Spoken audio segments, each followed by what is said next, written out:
오늘은 신자를 정결케 하시는 예수님, 신자를 정결케 하시는 예수님이란 제목으로 말씀의 은혜를 나누겠습니다. 오늘 우리가 나눈 말씀은 예수님의 성전 정화라고 별칭이 불리는 그런 말씀입니다.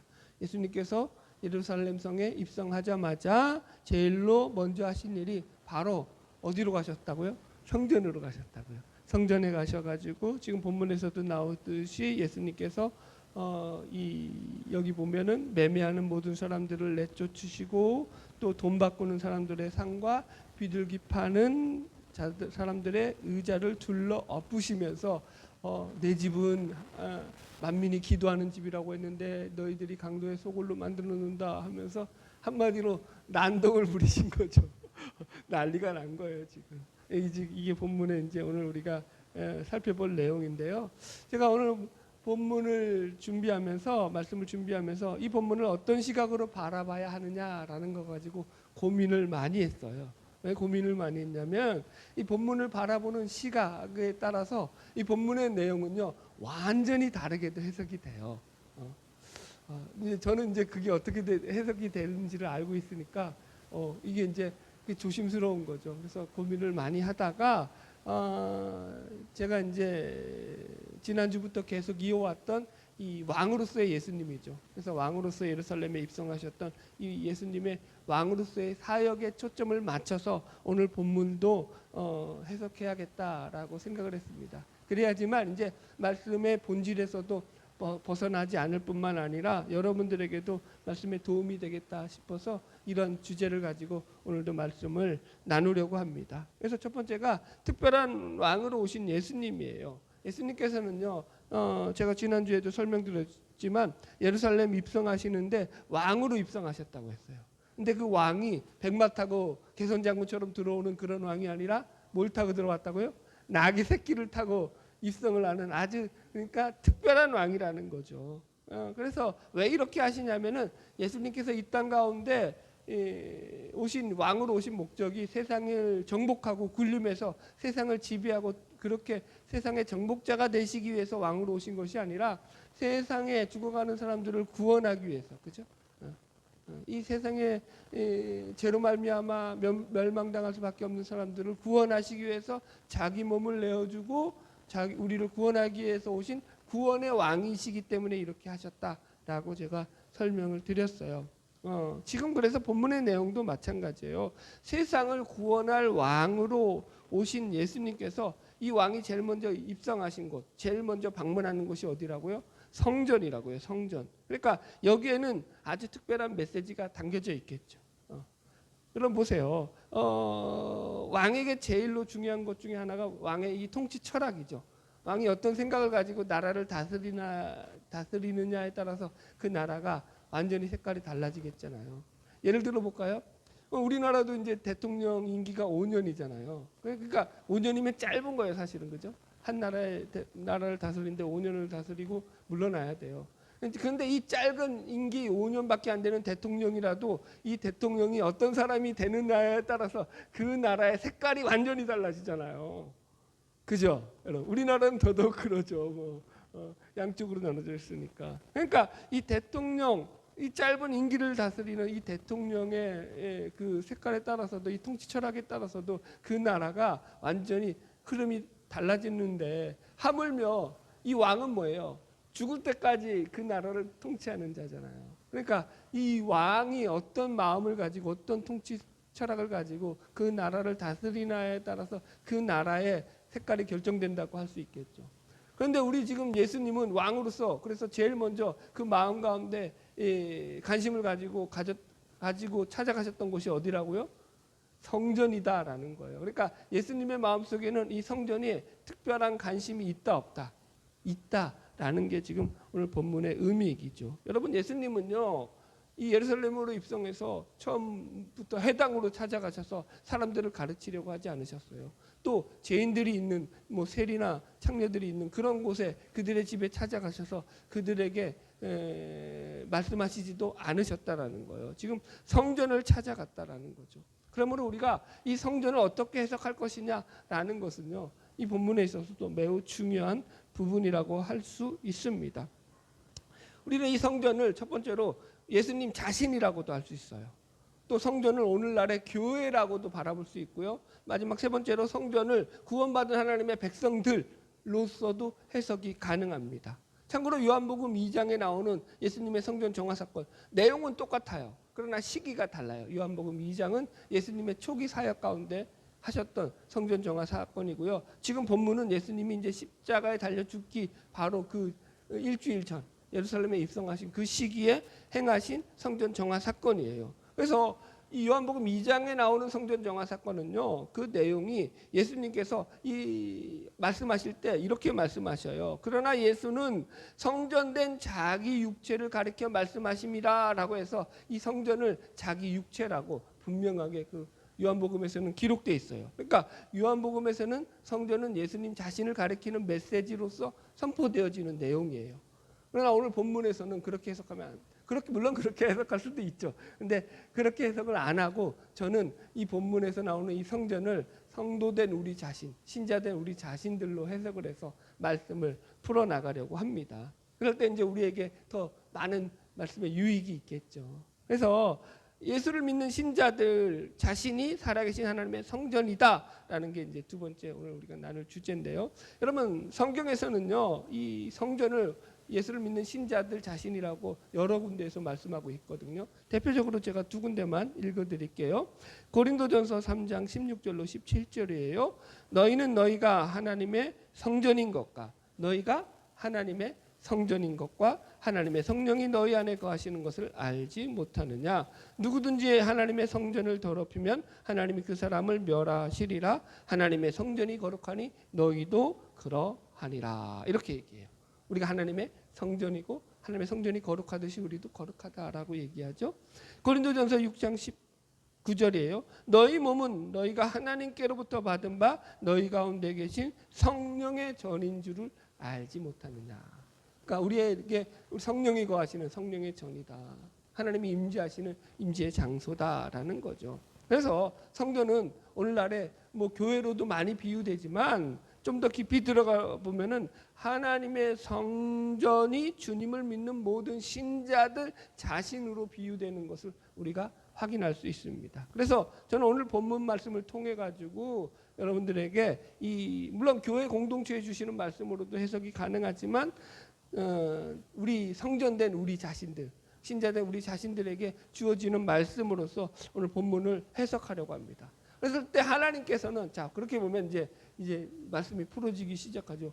예수님이 가지시는 가장 큰 관심, 예수님의 사랑의 가장 큰 대상, 예수님의 마음이 가는 가장 큰 대상은 누구라는 거예요? 누구라고요? 믿는 신자된 우리들 자신이라는 거예요. 우리들을 예수님이 가장 큰 관심을 가지고 그래서 예수님은 하나님의 성전된 우리들을 향해서 우리가 거룩하게 되고 정결케 되고 온전케 되기를 바라신다라는 거죠. 할렐루야. 여러분 그래서 우리가 살아갈 때 이 성전 의식을 좀 가지고 사셔야 돼요. 참된 성도는 자기가 누구인지를 아는 거죠. 뭐라고요? 성전이라고요. 성전. 거룩한 성전. 그래서 여러분 우리가 예수를 믿게 되었다라는 것은요. 예수님을 믿기 전에 자기 마음대로 살고 있던 그런 자신이 될 수 없다라는 거예요. 예수 믿었다면 그 사람은 완전히 다른 사람이 된다라는 거예요. 제가 이렇게 설명을 할게요. 여러분 예수를 믿었는데 내가 예수를 믿었더니 하루아침에 변화가 되더라. 그러던가요? 아니죠. 여러분 예수를 믿어도 쉽게 안 변해요. 그러니까 이렇게 오해하시면 안 돼. 내가 예수를 믿었더니 내가 완전히 확 변했어. 삶이 완전히 달라졌어. 그건 처음 믿었을 때 기뻤을 때 교회 나와서 예수 믿고 만나서 너무 감격이 돼서 그때는 어떻게 돼요? 이제 수련회 가서 저도 그런 기억이 나요. 수련회 가서 은혜를 받잖아요. 막 찬양하고 막 학생들 때 수련회 가서 은혜 갖고 집에 딱 돌아오잖아요. 가는 길이 어때요? 전부 다 나를 위해서 막 다 모든 게 존재하는 것 같아. 저 꽃들도 나무도 다 나를 위해서 하나님이 만드신 것 같고 내가 세상에서 제일 멋진 존재인 것 같고 그렇게 빛난단 말이에요. 그런데 이제 집에 딱 돌아오면 어떡하죠? 바로 또 세상으로 돌아가죠. 형제들과 지지고 볶고 싸우고 엄마 말 안 듣고 그게 처음에는 좀 들어요. 그게 얼마나 그 약발이 한 달 정도 가요. 근데 더 길게 안 가요.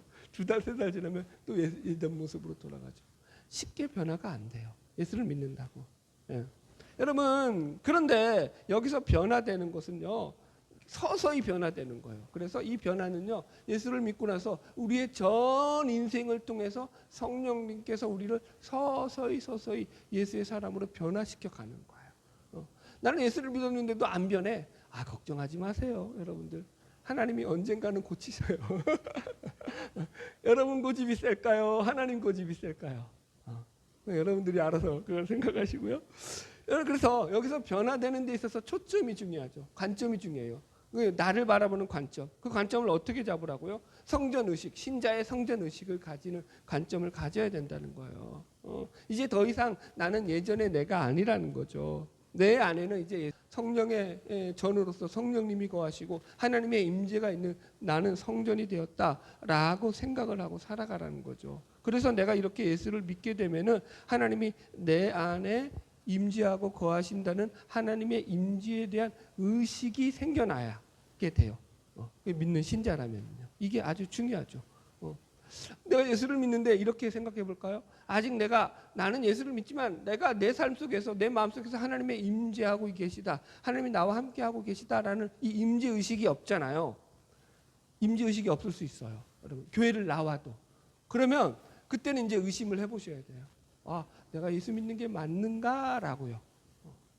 그게 중요한 거예요. 여러분, 이거 한국 교회가 가진 약점을 하나만 말씀드리자면은 한국 교회에 나와서 우리는 이 교회에 나와서 예배를 드리는 모든 이 예배에 참석하는 모든 사람들이 다 구원받은 신자라는 가정하에 모든 목회자들이 설교를 한다는 거예요.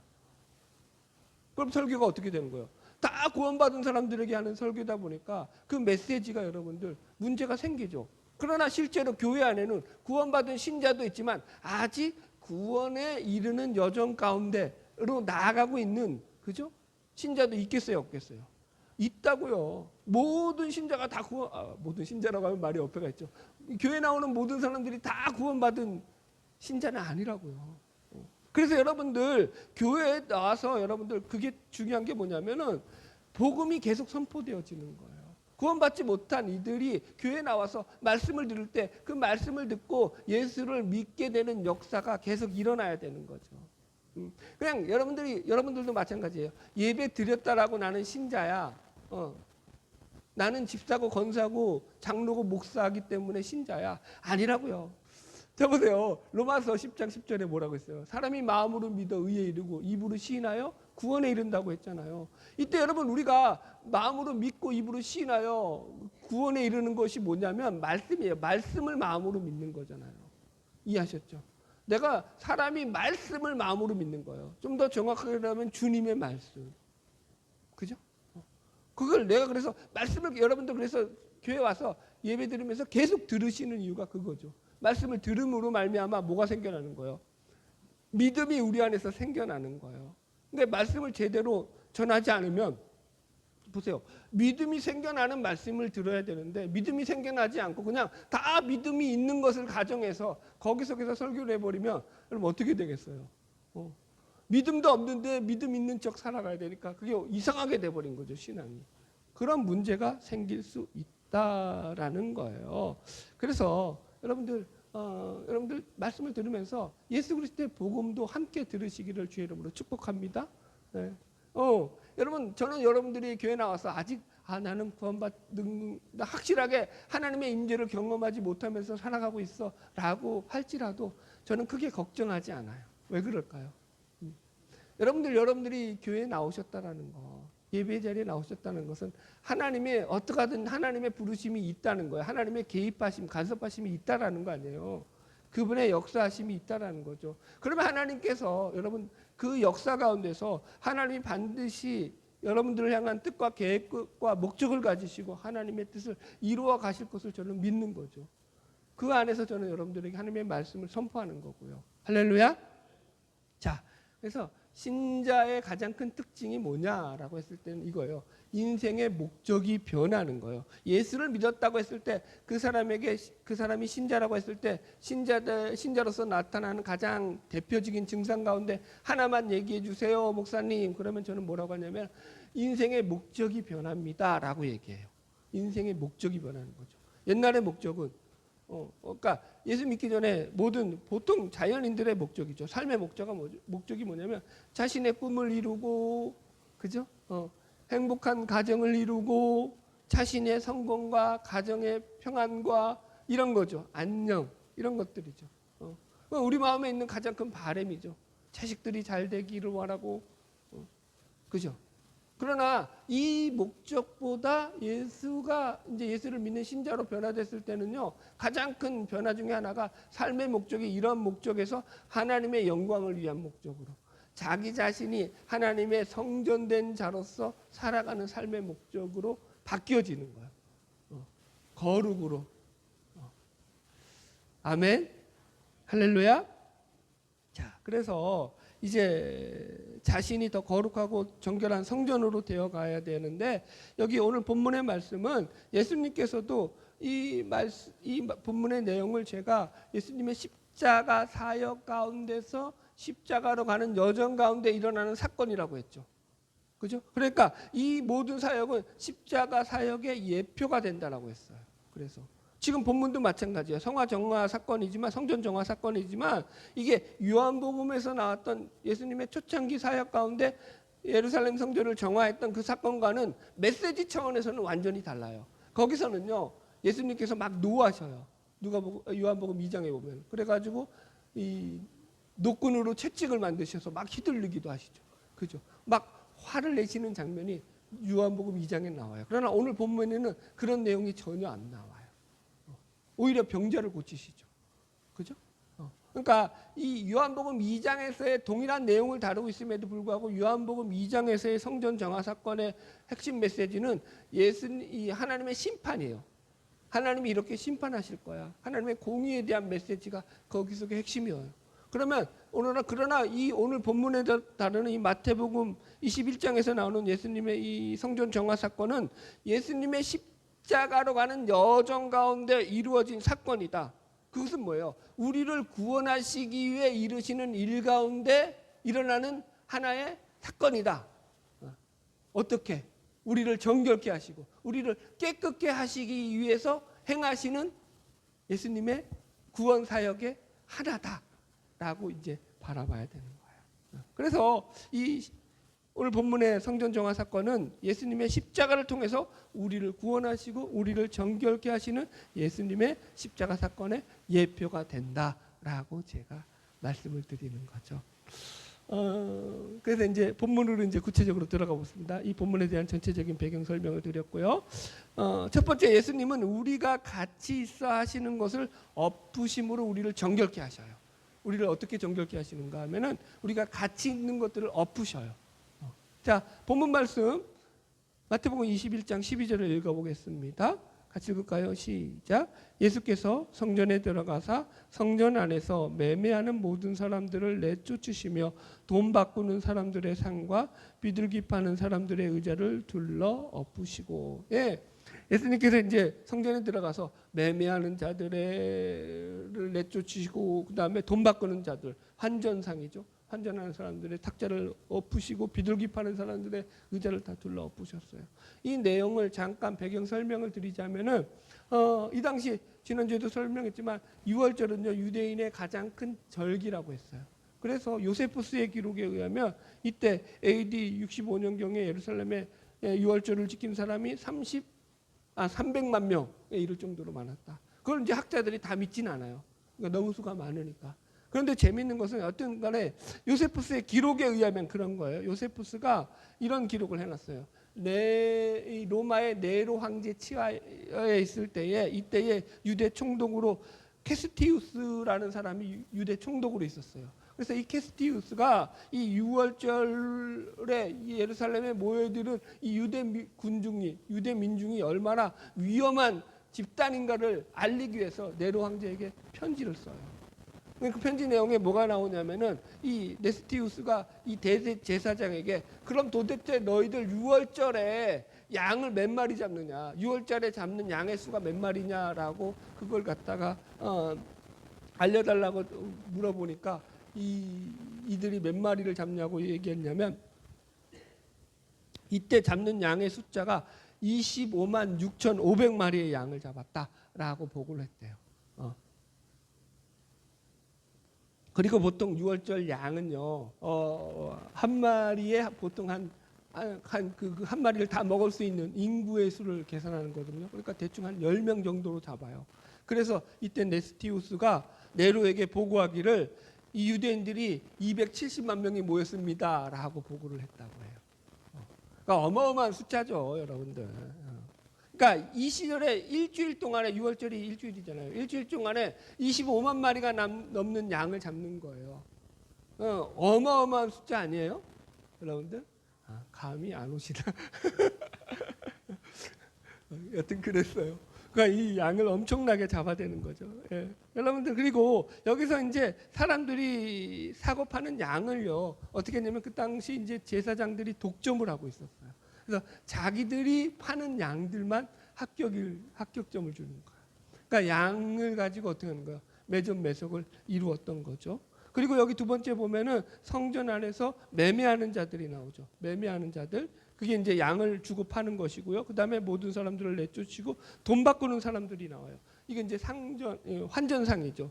왜냐하면 이때는 유월절을 기점으로 해가지고 성전세를 내야 돼요. 유대인들은.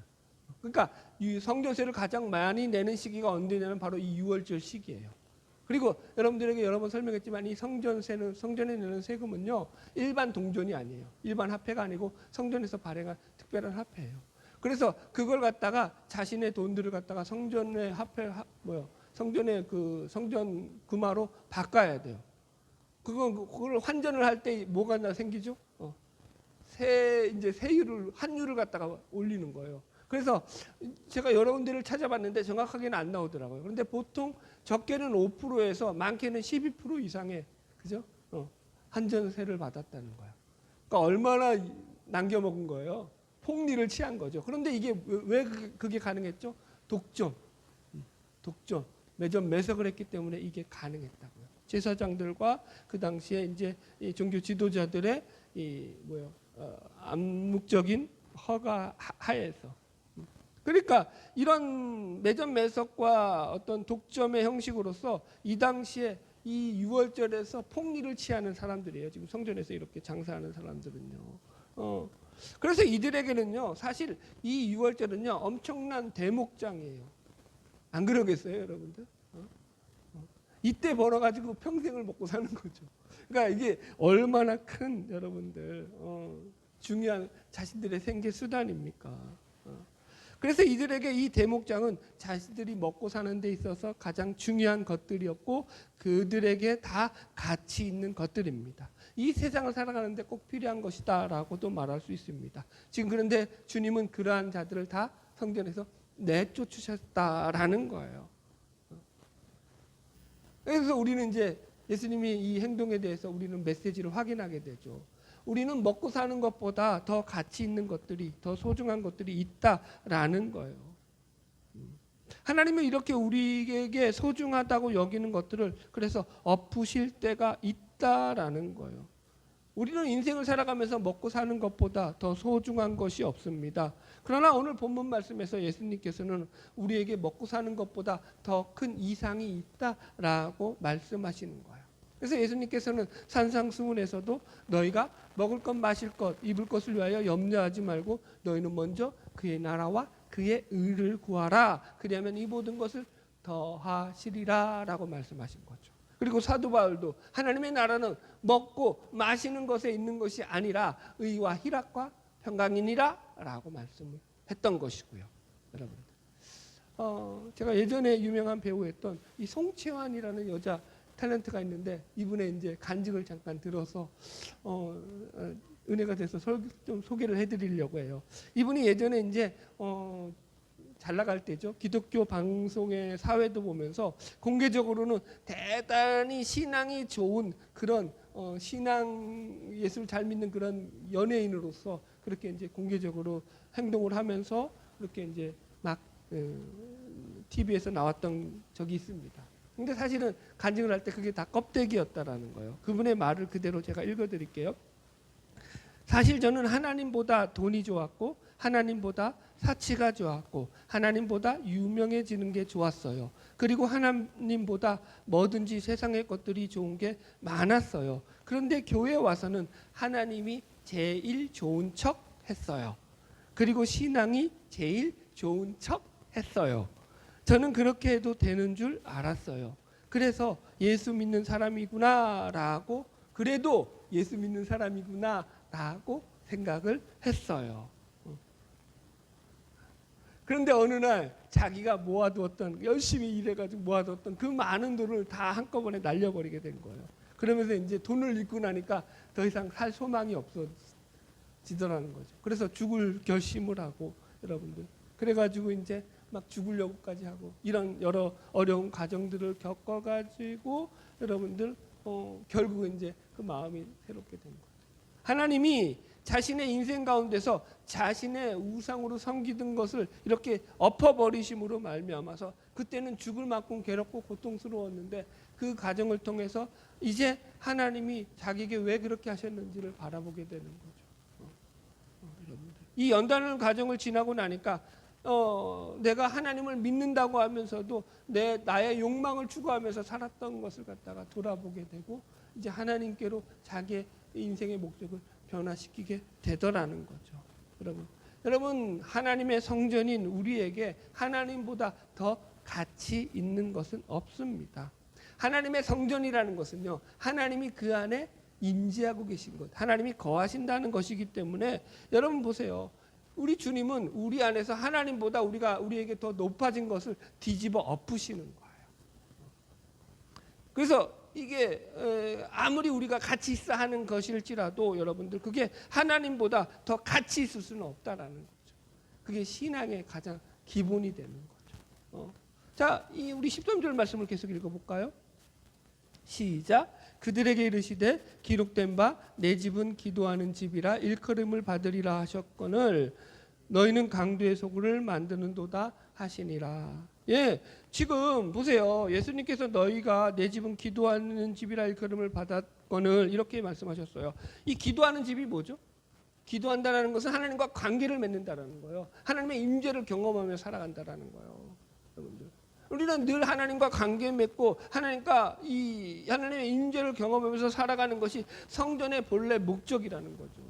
하나님과 연결된 삶, relationship with God. 안 쓰는 영어 한번 써봤어요. 갑자기 생각나서. 하나님과 관계 맺어야 된다니까요. 연결되어 있어야 된다. 그게 성전이라고요. 그런데 강도의 소굴이 뭐예요? 강도라는 게 뭐예요, 여러분들? 강도라는 것은요, 여러분들, 주인이 바뀌었다라는 거예요. 강도가 되어서 하나님의 것들을 다 도둑질한다는 거잖아요. 강도의 소굴을 만들었다는 것은, 그래서 너희들이 하나님의 것들을 도둑질하고 있다라는 말이 되는 거예요. 너희가 하나님의 것들, 하나님께 속한 것들, 하나님의 거룩한 성전을 이용해 가지고 너희 배를 채우고 너희 입속을 채우고 너희 권력을 누리는 도구로 이용해 먹고 있다. 하나님의 성전을 욕보이고 있다. 그래서 하나님이 계셔야 될 그 자리를 너희가 빼앗아서 너희들의 욕망이 통치하는 자리로 그 자리를 더럽혔다. 그래서 강도의 소굴이 되고 말았다. 이것들아 라고 설명을 하시는 거예요. 그러니까 하나님이 그걸, 예수님이 참을 수 없어서 둘러 엎으셨다라는 얘기가 되는 거죠. 여러분, 사실은 이게 오늘날에도 너무나 우리에게 자주 발생하는 일이죠. 우리가 하나님의 성전임에도 불구하고 하나님의 거룩한 임재를 늘 경험하면서 하나님의 통치와 다스림을 우리가 받아들이고 그 통치 가운데 살아야 함에도 불구하고 여전히 강도처럼 그 주인 자리를 우리가 차지하고서 우리가 주인 행세하면서 살아갈 때가 많다라는 거죠. 그럼 하나님이 어떻게 하신다고요? 그가 만약 하나님의 자녀면 그 상을 둘러 엎으신다고요. 하나님이 확 둘러 엎으셔요. 왜요? 그를 사랑하기 때문에요. 여러분들, 주님은요, 여러분, 결코 신자된 우리 욕심만을 채우면서 살아가는 이 욕망을 추구하는 삶이죠. 이 강도의 소굴로 만들어가는 그 삶을요, 그냥 내버려 두고 보고 계시지 않으세요. 그게 오늘 말씀이에요. 그래서 하나님은요, 여러분들, 우리가 하나님의 참 자녀라면요, 그래서 우리가 하나님의 성전이라면요, 하나님은 우리가 때론 하나님보다 더 높아지려고 하는 모든 우리 안에 있는 것들을 그 상과 그 책상과 그 의자를 둘러 엎으신다라는 걸 우리가 기억하고 살아야 돼요. 보세요. 예수님은요, 창기의 집에 찾아가셔서 그들의 상을 둘러 엎지 않으셨어요. 세리와 죄인 집에 찾아가서 그 상을 둘러 엎지도 않았다고요. 어디 찾아가셨다고요? 성전에 찾아가셔서 그 상을 둘러 엎으셨다고요. 성전이 뭐라고요? 예수 믿는 우리들이라고요. 하나님은요, 우리들을 둘러 엎으시는 거예요. 엄한 세상 둘러 엎으시지 않아요. 우리가 이렇게 생각하잖아요. 아, 저 인간은 예수도 안 믿는데 왜 저렇게 잘 되고 잘 사는 거야? 난 이렇게 예수님을 열심히 믿는데도 왜 이렇게 안 풀리는지 모르겠어. 여러분, 여러분은 하나님의 자녀라 그러시는 거예요. 저 인간은요, 하나님 관심이 없으세요. 내버려 두시는 거예요. 냅두시는 거죠. 여러분, 내가 하나님의 말씀대로 안 살고 자기 고집대로 자기 욕심대로 살고 있는데도 삶에 아무런 변화가 안 생기고 양심의 가책도 안 생기고 그냥 그렇게 살아도 되는가 싶을 정도로 계속 그 삶이 편하게 유지되어진다고 생각하잖아요. 그러면 심각하게 고민해 보셔야 돼요. 과연 내가 하나님의 자녀가 맞는가라고 말입니다. 이게 복음이에요, 여러분들. 히브리서 12장 6절입니다. 주께서 그 사랑하시는 자를 징계하시고 그가 받아들이시는 이들마다 채찍질 하심이니라. 그죠? 그 자녀들마다 뭐 하신다고요? 징계하신다고요. 그 사랑하시니까 뭐 한다고요? 사랑해서 때린다고요. 여러분 보세요. 하나님이 왜 그렇게 간섭하신다고요? 사랑하기 때문이라는 거예요. 하나님 왜 뒤집어 엎으신다고요? 그렇게 안 하면은요, 여러분 그냥 내버려뒀다가는요, 하나님 앞에 다시 안 나올 거니까, 내 마음이 낮아지지 않을 거니까 하나님께서 그렇게 내버려 두시지 않아요. 뒤집어 엎으시는 거예요. 여러분 뒤집어 엎었다고 그래서 너무 섭섭해하지 마세요. 아, 물론 섭섭하죠. 뒤집어 엎음을 당해본 사람만 알죠, 이거는. 아, 하나님, 내가 얼마나 진짜 열심히 살려고 했는데 이걸 뒤집어 엎으시고 그러십니까? 하나님 참 너무하십니다. 이 마음들이 있죠. 그러나 여러분, 그것은 하나님께서 우리를 살리시기 위해서 우리에게 행하신 일이라는 걸 우리가 생각할 때 우리는 하나님 앞에서 다시 회복되는 믿음을 가지고 일어서게 될 줄로 믿습니다. 잠깐 그 뒤에 말씀도 살핍시다. 하나님께서 어떻게 하나님의 성전이 우리를 정결케 하시느냐. 두 번째는 뭐냐면 하나님의 은혜가 흘러 넘치게 하심으로, 우리 안에서 하나님의 은혜를 흘러 넘치게 하심으로 우리를 정결케 하신다라는 거예요. 14절 계속 읽읍시다. 시작. 맹인과 저는 자들이 성전에서 예수께 나아오매 고쳐 주시니. 예, 보세요. 이 말씀도 아주 재밌어요. 지금 자신들이 최고로 가치 있어 여기는 것들을 다 뒤집어 엎어서 성전에서 다 그들을 내쫓았단 말이에요. 그러니까 이제 누가 예수님께 나아오더라고요? 맹인들과 저는 자들이 예수님께 나아오더라는 거예요. 맹인들과 저는 자들로 상징되는 건 뭐죠? 맹인들, 저는 자들. 그 누구보다 하나님의 은혜가 필요한 자들이라는 거죠. 하나님의 은혜를 갈망하는 자들. 그들에게 예수님은 그들의 질병을 고쳐주심으로 그들에게 하나님의 충만한 은혜를 베풀어 주시는 것이죠. 이게 성전에서 일어난 일이라는 거예요. 자, 15절도 마찬가지예요. 같이 읽읍시다. 시작. 대제사장들과 서기관들이 예수께서 하시는 이상한 일과 또 성전에서 소리질러 호산나 다윗의 자손이여 하는 어린아이들을 보고 노하여, 16절, 예수께 말하되 그들이 하는 말을 듣느냐. 예수께서 이르시되 그렇다. 어린아기와 젖먹이들의 입에서 나오는 찬미를 온전하게 하셨나이다 함을 너희가 읽어본 일이 없느냐 하시고. 예, 보세요. 지금 예수님께서 성전으로 들어오셔서 한마디로 이제 난리가 난 거잖아요. 그러니까 사람들을 다 내쫓고 시끄러워졌을 때, 다 흩어졌을 때 이제 성전에서 끝까지 남아서 예수님을 찬양하는 무리들이 있었다는 거예요. 어른들은 이제 놀래가지고 다 눈치만 보고 있는데 이 멋모르고 있는 이 애들은요, 계속 이 예루살렘 입성할 때부터 예수님을 어른들이 찬양했잖아요. 호산나 다윗의 자손이요 찬송하리로다 막 이러면서 호산나 호산나, 이게 노래처럼 불렸으니까 이게 입에 짝짝 달라붙잖아요. 그러니까 애들은 뭐 하는 애들이에요? 따라쟁이들, 어른들 따라하는 거예요. 지금 뭔 일이 나는지 상관이 없어.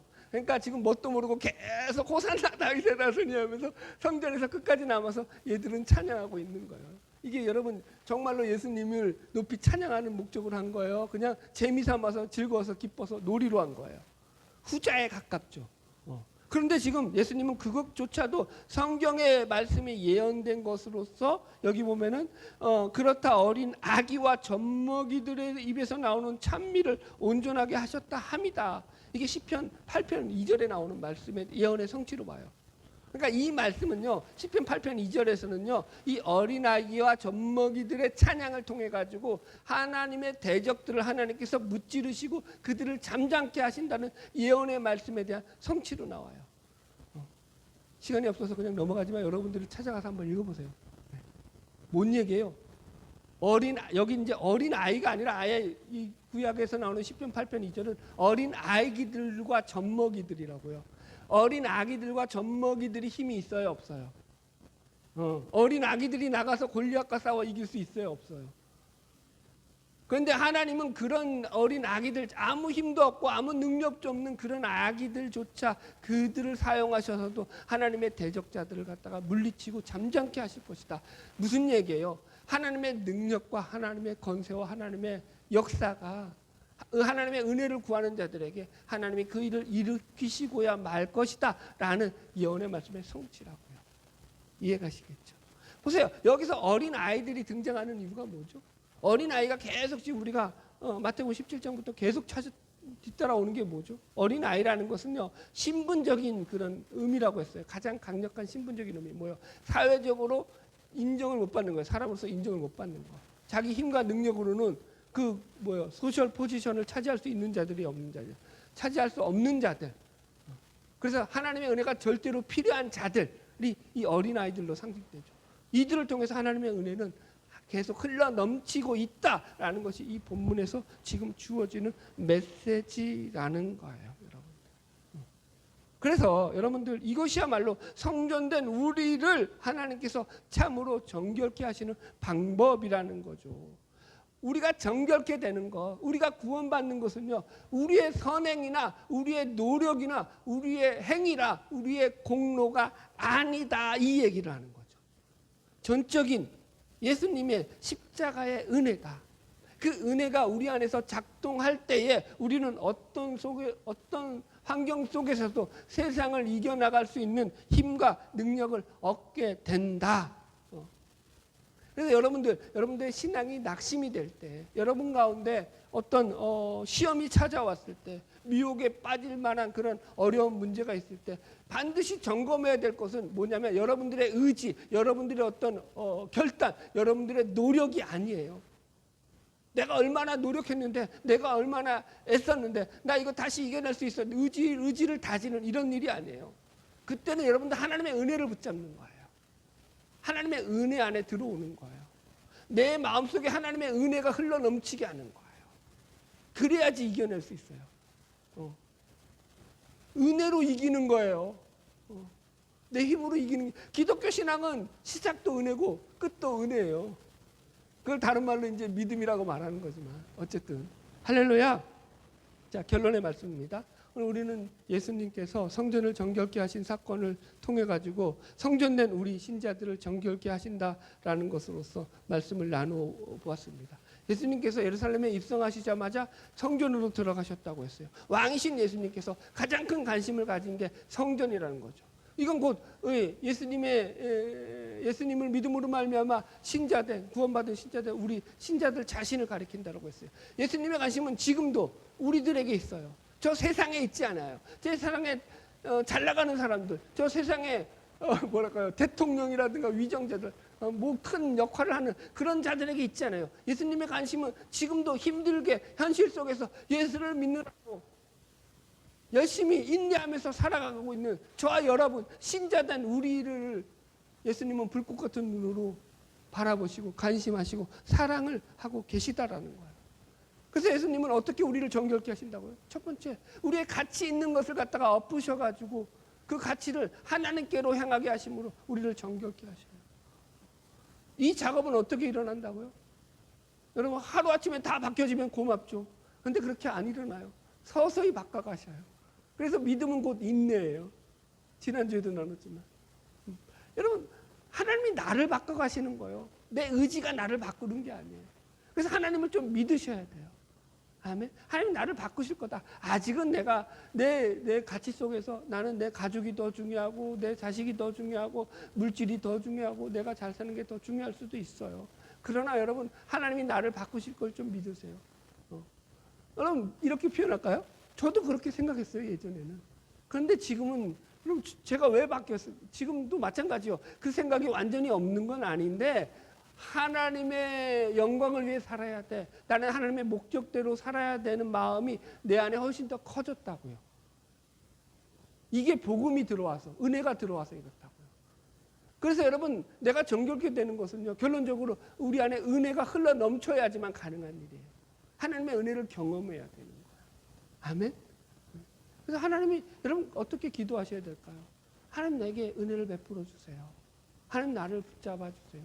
내 삶에 하나님 이렇게 표현할게요. 여러분 여러분의 힘과 능력으로 살아가려니까 얼마나 피곤하고 공고하고 지쳐요. 저도요 말씀을 준비할 때 어떤 날은 잘 될 때가 있고요, 어떤 날은 안 될 때가 있어요. 목사라고 말씀을 그냥 다 술술술술 하는 건 아니에요. 이번 주 말씀은요 지독히도 말씀이 준비가 안 되는 말씀이었어요. 왜냐하면 워낙 방대한 주제들과 많고 관점이 많고 시각들이 많아서 그래서 이걸 어떻게 해야 되나 고민하면서 이렇게 말씀을 준비했어요. 결국 여러분 그러면서 제가 붙잡았던 게 뭘까요? 하나님의 은혜. 하나님 도와주세요. 내가 도대체 하나님 강대상에 올려놓고 저를 어쩌시려고 합니까? 여러분 제 인간적인 어떤 그 뭐라고 할까요? 실력과 능력으로는요 이 강대상에서 설교를 할 그런 자격이 안 되고 실력이 안 돼요. 여러분들에게 뭔 말을 하겠어요? 제가 여러분들보다 더 뛰어난 게 뭐가 있겠고 더 훌륭한 게 뭐가 있겠습니까? 여러분 하나님의 은혜를 붙잡았기 때문에 서는 거죠. 그 은혜를 의지해서 여러분들에게 나아가는 거죠. 하나님의 사랑에서 그 어느 것도 나를 끊을 수 없다라는 것을 믿는 거죠. 그래서 여러분 그 은혜를 의지해서 그 사랑을 의지해서 지금도 말씀 가지고 살아가는 거죠. 이게 바로 저는 복음이라고 생각하고 신앙이라고 생각합니다. 바라기는 저와 여러분의 모든 삶을 통해서 하나부터 열까지 주님의 차고 넘치는 은혜가 더욱더 넘쳐나기를 주님의 이름으로 축복합니다. 찬양하겠습니다.